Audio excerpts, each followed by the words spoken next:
Praise the lord. మీ అందరికీ దేవుడి పేరిట నా హృదయపూర్వకమైన వందనాలు. ఈరోజు పూణేలో ఉన్నాం. ముఖ్యంగా కొంతమందిని కలిసాం. ఇక్కడ మన వాళ్ళు ఉన్నారు, సహోదరులు ఇద్దరిని కూడా కలిసాం. అయితే ఈరోజు అతి ముఖ్యమైన ప్రాముఖ్యమైన విషయం ఏంటంటే, ఒక క్యారావాన్ కావాలి అని ఎప్పటి నుంచో ప్రార్థనలో ఉన్నాం. అందుకని క్యారావాన్లు చేసేది పూణేలోనే. మన ఇండియాలో ఇంకెక్కడ మ్యానుఫ్యాక్చరింగ్ బాగోదు, పూణేలోనే బాగుంటుంది. అందుకనే ఇక్కడికి వచ్చాం. ఎందుకు క్యారావాన్ అంటే, మనం ఆల్రెడీ ట్రక్ కూడా ఒకటి తీసుకోవాలని కొటేషన్ తీసుకొచ్చాం. అది చెన్నై. ఆ ట్రక్ పర్పస్ వాళ్ళు బాగా ఫేమస్, వాళ్ళు చేస్తారు. ట్రక్ ఎక్కడ పని చేస్తుంది అంటే ఓన్లీ తెలుగు రాష్ట్రాల్లో meeting purpose, open gospel purpose పని చేస్తుంది. అయితే తెలుగు రాష్ట్రాల్లో యేసుక్రీస్తు ఎవరో అందరికీ తెలుసు. అయితే నార్త్ ఇండియాలో చాలా కష్టం సేవ చేయటం. ఎందుకంటే కారుల్లో ఆ వండుకోవడానికి, పడుకోవడానికి అసలు సెట్ కావట్లేదు, బయట సేఫ్టీ కాదు. అందుకని ఖచ్చితంగా ఒక క్యారావాన్ కావాలి అని డిసైడ్ అయ్యాం. ఎందుకు అంటే, ఈ లోకంలో మనకి ఏ స్థలాలు, ఏ పొలాలు, ఏ బిల్డింగ్లు, ఏ మేడలు, మిద్దెలు లేకపోయినా ఒక క్యారావాన్ ఉంటే అదే మన మిద్దె, అదే మన ఆస్తి. దాంట్లో ఒక చోటకెళ్ళి ఒక ప్రాంతంలో ఒక మండలంలో పెట్టుకొని 2-3 రోజులు ఆ పరిసర ప్రాంతాల్లో సువార్త చేసుకొని రావచ్చు. దీంట్లోనే 2 వీలర్ కూడా పెట్టుకోవచ్చు. 2 వీలర్లో వెళ్ళి కూడా మళ్ళీ రావచ్చు. ఇట్లా ఒక టీం తయారు చేస్తున్నాను.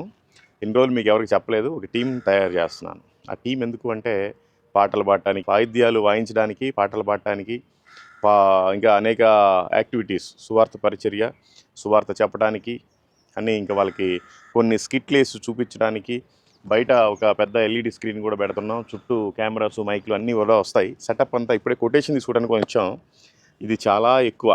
దీని కాస్ట్కి 1.5 ట్రక్ వచ్చి, కానీ కంపల్సరీ కావాలి, తప్పదు. ఎందుకంటే యేసు ప్రభు ఎవరో నార్త్ ఇండియాలో ఎవరికి తెలియదు. ఆల్మోస్ట్ పీపుల్కి తెలియదు. సౌత్ ఇండియాలో అందరికీ తెలుసు యేసు ప్రభు ఎవరో. వాళ్ళు నమ్మినా తెలుసు, నమ్మకపోయినా తెలుసు.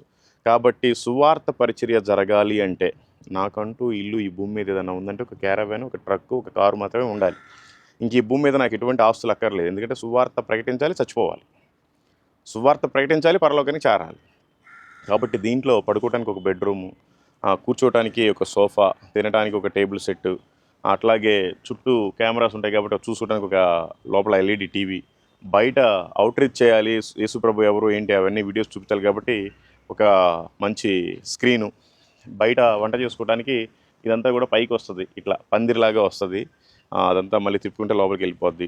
ఇలా లోపల ఒక వాష్రూము, ఇంకా ఎటువంటి ఇబ్బంది లేదు. కంప్లీట్ ఇల్లు కమ్ చర్చ్, గాస్పుల్ వెహికల్.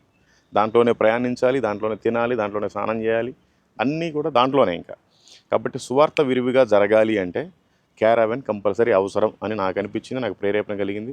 అందుకని క్యారావాన్ తీసుకోవడానికని కొటేషన్ తీసుకుందామని వచ్చాం పూణేకి. మీరంతా ప్రార్థించండి. ఇది చాలా పెద్దది, కానీ నేను చాలా చిన్నవాడిని. దేవుడే సాయం చేయాలి.